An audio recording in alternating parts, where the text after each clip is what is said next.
Днес имах разговор с Урсула, като и зададох точно този въпрос. Ако ще има такъв възможност, такова правителство, какъв е шанса да ни пуснеш?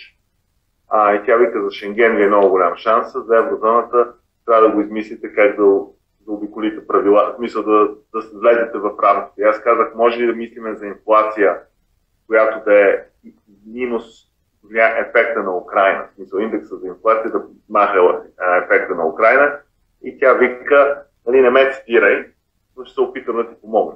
Брюксел, морала не е винаги на единственият критерий, който се оценяват хората. Това, което Кирил каза, идеята на Христо Иванов е да се въведе европейски практики от Европарламента, което означава, че поне 6 месеца ще се влачи имунитета на бой в някаква комисия, която ще разглежда всички доказателства, лист по лист и перо по перо. Докато те не са отстранили Гешев като главен прокурор, не мисля, че Бойко ще иска да ходи на избори и да му пада имунитет. Това е типично Борисовско, нали?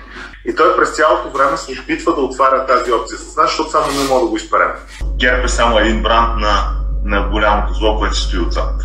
И тук може да се отиграе, да, основен маркетинг бранд за нас като враг, но не като реален враг. Може да се правим на интересни по телевизията, да казваме джентълменските оговорки, борд за номинации и така нататък. След следващите избори стоиш до тоалетната на парламент и те заобикалят, според мен. Защото истината е, че цялата схема, която ние направихме, всичките тези години, интелектуалците са 7%. 7 до 10. Това е естествени. Ако пуснеш народа, както е структуриран в момента, да се репрезентира правилно, ние трябва да сме 10% с ДБ, с всичко.